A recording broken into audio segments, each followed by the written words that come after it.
আমি আবার চলে এসেছি পার্ট নাম্বার 31 নিয়ে, যেখানে আমরা WBE SSC SLST 2025 computer science and computer অ্যাপ্লিকেশনের প্রিভিয়াস ইয়ার কোশ্চেনের সলিউশন গুলো করছিলাম। যারা এখনো আগের পার্টগুলো দেখোনি, চিন্তার বিষয় নেই, আমি এই ভিডিওর আই বাটনে তোমাদের প্লেলিস্টের লিঙ্ক প্রোভাইড করে দেবো। তোমরা যদি সিকুয়েন্সিয়ালি ভিডিওগুলো দেখো তাহলে কনসেপ্টটা তোমাদের খুব ভালোভাবে ক্লিয়ার হয়ে যাবে। তো চলো দেরি না করে প্রথম প্রশ্ন দেখা যাক। প্রথম প্রশ্ন শুরু করার আগে একটা কথা বলবো, এই সেটের যে 16টি প্রশ্ন আমি নিয়েছি সেটা কিন্তু মাদ্রাসা 2023 সালে কম্পিউটার সায়েন্সের পেপার দিয়ে। তো চলো প্রথম প্রশ্ন কি বলছে, the chip can be disable or cut off from the external connection using dash. কোন চিপের সাহায্যে আমরা এক্সটার্নাল কানেকশন থেকে কাট অফ মানে বিচ্ছিন্ন বোধ রাখতে পারবো, মানে এমন একটি ইনপুট যেটার সাহায্যে আমরা যদি ওখানে প্রোভাইড না করি চিপটা কাজ করবে না। আরো যদি সিম্পল কথায় বলি তো সেটার অ্যান্সার হয়ে যাবে আমাদের চিপ সিলেক্ট। আমরা মাল্টিপ্লেক্সার এবং আমরা ডিকোডারে একটা এরকম ইনপুট প্রোভাইড করে যাকে বলা হয় এনেবেলার বা চিপ সিলেক্ট, সেটার সাহায্যে আমরা চিপটাকে অ্যাক্টিভেট এবং আমরা ডিসেবল করতে পারি। যদি ওটার ভ্যালু 1 হয় তাহলে ওটাকে অ্যাক্টিভেট হিসেবে রাখবো, আর যদি ওটা ডিসেবল হয় তাহলে সেটাকে আমি 0 থাকলে, এটা ডিপেন্ড করবে আমাদের লজিক্সের উপর, কি লজিক্সে ডিজাইন করছি আমি। তো সেই সূত্রে দাঁড়িয়ে এই যে ইনপুটটা রয়েছে চিপ সিলেক্ট, এটার সাহায্যে কিন্তু আমরা এটাকে অ্যাচিভ করতে পারি। তলায় এখানে এক্সপ্লেনেশনও লেখা রয়েছে, chip select signal use to enable or disable specific chip in a system. চাইলে এটাকে এনেবল করতে পারি বা ডিসেবল করতে পারি, এই ইনপুটটার সাহায্যে আমি করতে পারি। যখন আমাদের চিপ সিলেক্ট অ্যাক্টিভ হয় মানে ইউজুয়ালি লো হয়, দ্য চিপ সেটা কানেক্টেড বলতে পারি, যেটা কমিউনিকেট করছে। আর যদি ইনঅ্যাক্টিভ হয় তাহলে সেটা কিন্তু ডিসকানেক্টেড, সার্কিট থেকে ডিসকানেকশন কিন্তু বজায় রেখে চলছে। এই হচ্ছে বেসিক আইডিয়া আমাদের চিপ সিলেক্টটা, যেটা আমরা ডিকোডার এবং মাল্টিপ্লেক্সার, ডিমাল্টিপ্লেক্সার এগুলোতে কিন্তু আমরা ব্যবহার করে থাকি। নেক্সট প্রশ্ন বলছে, the controller multiplex the address after getting dash signal. কোন কন্ট্রোলারের সাহায্যে বা কোন সিগন্যালের সাহায্যে বলতে পারি আমরা অ্যাড্রেস মাল্টিপ্লেক্সিং করতে পারি। এই গল্পটা যদি বুঝতে হয় তাহলে তার একটু মাইক্রো প্রসেসর লেভেল বা আর্কিটেকচার লেভেল আইডিয়া জানতে হবে।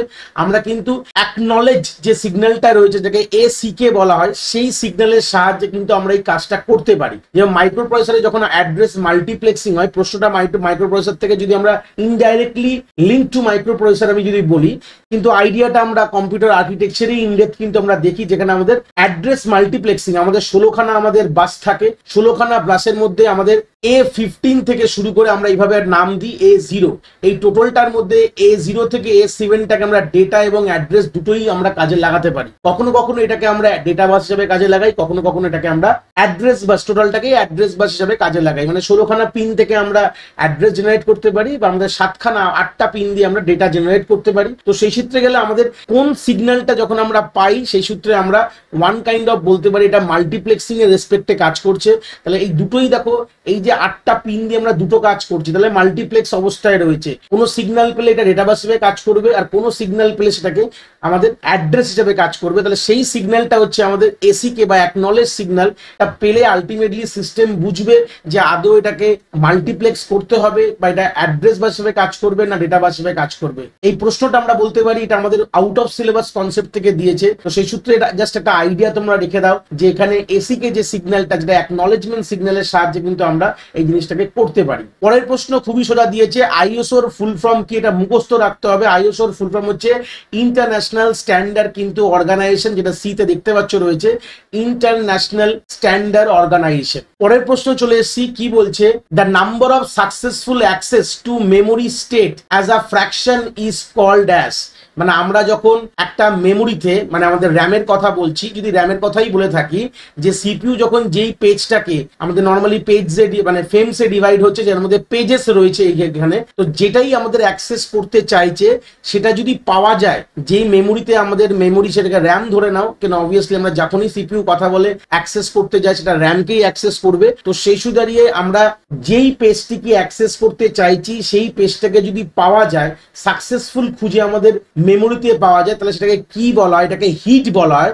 আর এটা যখন ফ্র্যাকশন টার্মে কথা বলি তখন বলা হয় হিট রেশিও বা হিট রেটও বলতে পারি। দুটো কথা আমি ক্লিয়ার করে দিলাম। আমরা যখনই র্যামকে অ্যাক্সেস করতে গেছে CPU এবং র্যামে খুঁজে পাওয়া গেছে, সেটাকে হিট কনসেপ্ট বলা হয়। আর না পাওয়া গেলে এটাকে মিস বলা হয়। রেশিও দিয়ে বললে এটাকে হিট রেশিও বলা হবে, আর না পাওয়া গেলে মিস রেশিও বলা হবে। ফ্র্যাকশনে বলতে গেলে আমাদের হিট রেট বা মিস রেট কথাটা কিন্তু আমরা বলি। মিস মানে পাওয়া যায়নি, হিট মানে পাওয়া গেছে। পরের প্রশ্ন কি বলছে which of the following is not considered as peripheral device, যাতে পেরিফেরাল ডিভাইসকে কোন যে সেটগুলো রয়েছে কোনটাকে পেরিফেরাল ডিভাইস কনসিডার করা হয় না। পেরিফেরাল মানে হচ্ছে ইনপুট আউটপুট ডিভাইস। তো অপশনে দেখতে পাচ্ছ সিপিইউ রয়েছে, keyboard, monitor, all of the above. Obviously keyboard এবং মনিটর এগুলো যে পেরিফেরাল বা ইনপুট আউটপুট ডিভাইস বলতে পারি, তাহলে সিপিইউ হচ্ছে এমন একটা জিনিস যেটা কিন্তু আমাদের পেরিফেরালের মধ্যে পড়ে না, এই জন্য অ্যান্সার হয়ে যাবে কিন্তু আমাদের সিপিইউ। পরের প্রশ্ন বলছে which of the following operation is বা are performed by ALU, ALU কি অপারেশন পারফর্ম করে? দেখো অপশনে আছে data manipulation, exponential, square root, all of the above. Basic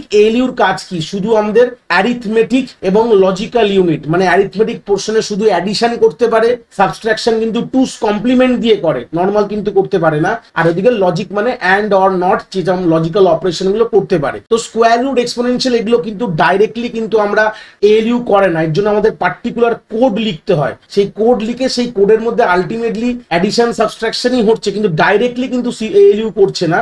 তো ডাইরেক্টলি কি করে? ডাইরেক্টলি কিন্তু ডেটা ম্যানিপুলেশন করছে। অ্যান্সার হয়ে যাবে এ। কেন? সিম্পল এএলইউ আমাদের লজিক্যাল এবং অ্যারিথমেটিক্যাল কাজ করছে, যেখানে হচ্ছে অ্যারিথমেটিক অপারেশন লজিক্যাল, সেটা ওয়ান কাইন্ড অফ ডেটা ম্যানিপুলেশনের মধ্যে শিফটিং, ইনক্রিমেন্টিং এবং কমপ্লিমেন্টিং এগুলোও করছে।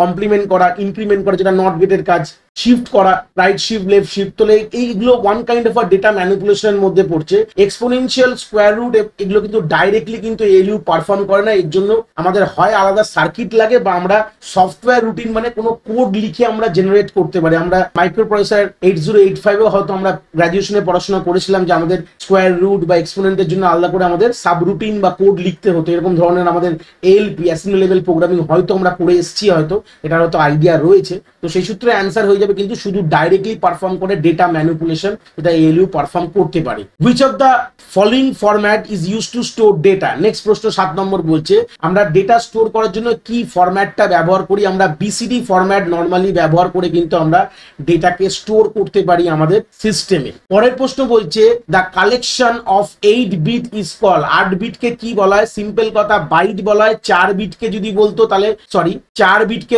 বলবো আমরা 1 নিবেল বলবো। 4 বিটকে 1 নিবেল বলা হয়, আর 8 বিটকে 1 বাইট বলা হয়। এইটুকু মোটামুটি একটা আইডিয়া তোমাদের থাকা দরকার। পরের প্রশ্ন কি বলছে which of the following register can interact with the secondary storage? Secondary storage মানে কিন্তু হার্ড ডিস্কের কথা বলছে, বা এসএসডি যদি তোমরা ভাবতে পারো। তো সেই সূত্রে দিয়ে কখনোই কোনো রেজিস্টার ডাইরেক্টলি হার্ড ডিস্কের সাথে কোনোভাবে কমিউনিকেট করে না। এই প্রশ্নটা কিন্তু ভুল প্রশ্ন দিয়েছে। যদি এটা প্রাইমারি স্টোরেজ হতো তাহলে কিন্তু অ্যান্সার হতো এমএআর, মেমোরি অ্যাড্রেস রেজিস্টার হতো। কিন্তু যেহেতু এই প্রশ্নটা সেকেন্ডারি স্টোরেজ বলেছে, সেকেন্ডারি স্টোরেজের সঙ্গে কখনোই কোনো রেজিস্টার, সিপিইউ যে রেজিস্টার্স গুলো আছে ইনবিল্ট, যেটা MAR, PC, MDR, memory data register, I বলে কোনো রেজিস্টার হয় না, বাদ দিয়ে দিলাম। তো সেই সূত্রে এরা সবই কিন্তু আমাদের আলটিমেটলি কমিউনিকেশন করে র্যামের সাথে, কখনোই সেকেন্ডারি স্টোরেজের সাথে কমিউনিকেশন করে না। তো এই প্রশ্নটা কিন্তু ভুল প্রশ্ন দিয়েছিল, বাট আমি বলে দিলাম যদি এখানে প্রাইমারি হতো তখন কি হতো? তখন কিন্তু এমএআর, মেমোরি অ্যাড্রেস রেজিস্টার কিন্তু আমাদের অ্যাড্রেস করার জন্য কিন্তু ব্যবহার করতে।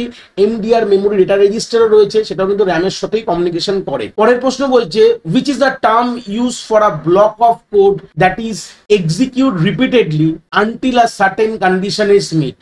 একটা ব্লক অফ কোড যে বারবার রিপিট করবে যত পর্যন্ত তার একটা সার্টেন কন্ডিশন বা তার এক্সিট ক্রাইটেরিয়া ফুলফিল না হবে, এটাকে কি বলা হয়? একই কাজ বারবার করাটাকে সিম্পল কি বলি? আমরা লুপ বলি। অ্যান্সার হয়ে যাবে বি, হচ্ছে আমাদের লুপ। পরের প্রশ্ন বলছে which data structure used to store a collection of element in non-linear fashion? Non-linear বলে দিয়েছে। ডেটা স্ট্রাকচার দু ধরনের হয়, অলরেডি ডেটা স্ট্রাকচার প্লেলিস্টে এই বেসিক আইডিয়াগুলোর উপর ভিডিও কিন্তু আমার চলে এসছে। তো লিনিয়ার, নন লিনিয়ার। লিনিয়ারের মধ্যে array, stack, queue, link list পড়ে। নন লিনিয়ার মধ্যে টিআর, গ্রাফ পড়ে। তো দেখবো নন লিনিয়ার মধ্যে কি অপশন আছে, দেখো ডি আমাদের ট্রি আছে, তার অপশন কারেক্ট অপশন কি হয়ে যাবে? ডি কিন্তু আমাদের ট্রি হয়ে যাবে। পরের প্রশ্ন কি বলছে which of the following is a popular open source database management system? Open source যখনই বল তখনই ভাববে MongoDB। এটা ডেটাবেস থেকে প্রশ্ন দিয়েছে, বাট জেনারেল আইডিয়ার উপর জাস্ট একটু আইডিয়া রাখতে হবে। ওপেন সোর্স সব থেকে পপুলার হচ্ছে আমাদের MongoDB বলে আমাদের ডেটাবেস রয়েছে। এটা কিন্তু ওপেন সোর্স এবং পপুলার ডেটাবেস ম্যানেজমেন্ট সফটওয়্যার বা সিস্টেম বলতে পারি। পরের প্রশ্ন বলছে which of the following is true for variable name? ভেরিয়েবলের যে নামকরণ করি, তাহলে এই যে এখানে দিয়েছে 4টে অপশনের মধ্যে কোনটা ঠিক বলেছে। তাহলে প্রথম বলছে they can be obtain alpha numeric as well as special character. Alpha numeric ক্যারেক্টারও থাকতে পারে এবং স্পেশাল ক্যারেক্টার থাকতে পারে। প্রথম পয়েন্টে বলছে, তো স্পেশাল ক্যারেক্টার দিয়ে কখনো আমরা ভেরিয়েবল ইউজ করি না, তাহলে বাদ দিয়ে দিলাম। It is not an error to declare a variable to be one of the keyword like go to and static, মানে কিওয়ার্ড দিয়ে আমাদের ভেরিয়েবলের নামকরণ করবো, এটাও কিন্তু কারেক্ট অপশন না। Variable can not start with digit, ভেরিয়েবলের নাম ডিজিট দিয়ে স্টার্ট হয় না, এটাই কিন্তু একদম অ্যাপ্রোপ্রিয়েট কথা বলেছে। Variable can be of any length, এরকম এনি লেন্থের কোনো এখানে গল্প নর্মালি আমরা ভাবি না, ভেরিয়েবলের লেন্থের কোনো কথা নেই এখানে যদিও বা। তো ভেরিয়েবলের নাম কখনোই কিন্তু আমরা ডিজিট দিয়ে শুরু করতে পারি না, এটা অলরেডি আমরা দেখে এসেছি। তো কারেক্ট অ্যান্সার এখানে সি কিন্তু হয়ে যাবে। পরের প্রশ্ন বলছে which of the following features is required to support by programming language to become a pure object oriented programming language। এই যে ফিচার্স গুলো বলে দেওয়া রয়েছে, এগুলো কোন ফিচার্স গুলোকে আমাদের অ্যাকসেপ্ট করা উচিত, তাতে একটা প্রোগ্রামিং ল্যাঙ্গুয়েজকে আমরা উপস বা অবজেক্ট ওরিয়েন্টেড প্রোগ্রামিং ল্যাঙ্গুয়েজ বলতে পারি। তো সেই সূত্রে দেখো কি কি অপশন, এনক্যাপসুলেশন, ইনহেরিটেন্স এবং পলিমরফিজম, এবং লাস্ট অপশন যে অল অফ দ্য অ্যাবভ। একটা কথা বলে যেটা প্রশ্নটা কোথা থেকে এসেছে, এটা কিন্তু আমাদের ক্যারেক্টারিস্টিক অফ উপস থেকে প্রশ্নটা এসেছে, যেটা আমরা সি প্লাস প্লাস এর যে প্লেলিস্টটা বানিয়েছি WBSLST, সেখানে তোমরা যদি ক্যারেক্টারিস্টিক অফ উপসটা দেখো তোমাদের আইডিয়া হয়তো ক্লিয়ার হবে, হয়তো ফার্স্ট ভিডিওটাই হয়তো রয়েছে। তো সেই সূত্রে এটা কথা মাথায় রাখবে যে আমাদের যে উপসের 4টে ক্যারেক্টারিস্টিক হয়, এনক্যাপসুলেশন, পলিমরফিজম, ইনহেরিটেন্স আর ডেটা অ্যাবস্ট্রাকশন। তো 4টে প্রপার্টি যদি একটা প্রোগ্রামিং ল্যাঙ্গুয়েজ হোল্ড করে তখন তাকে আমরা বলতে পারি অবজেক্ট ওরিয়েন্টেড প্রোগ্রামিং ল্যাঙ্গুয়েজ। তো সেই সূত্রে 3টে তো বলে দেওয়া রয়েছে, একটা বলে দেওয়া নেই, দরকার নেই। তো লাস্ট অপশনটা যেটা লিখেছে all of the above, D কিন্তু আমাদের কারেক্ট অপশন হয়ে যাবে। এগুলো থাকতেই হবে, দিস আর অল দ্য বৈশিষ্ট্য বলতে পারো বা ক্যারেক্টারিস্টিকও তোমরা চাইলে এটাকে বলতে পারো। পরের প্রশ্ন বলছে the collection of hyperlinked document on a internet is called. এই যে হাইপারলিঙ্ক, একটা থেকে লিঙ্ক আরেকটাই যাচ্ছে, আরেকটা থেকে একটা যাচ্ছে, এই লিঙ্ক ডকুমেন্টগুলোকে ইন্টারনেটে কি বলা হয়? ওয়ার্ল্ড ওয়াইড ওয়েব বা WWW বলা হয়। বাকিগুলো কিন্তু মোটামুটি দেখে না, email, mail list, hyper text markup মানে HTML এর কথা বলছে, এগুলো কিন্তু কোনো হাইপার টেক্সট ডকুমেন্ট না। যেই ওয়েবসাইটগুলো আমরা HTML দিয়ে বানাই, যে ডকুমেন্টগুলো বানাই, এগুলো কিন্তু ইন্টারনেটে লিঙ্ক প্রকারে রয়েছে।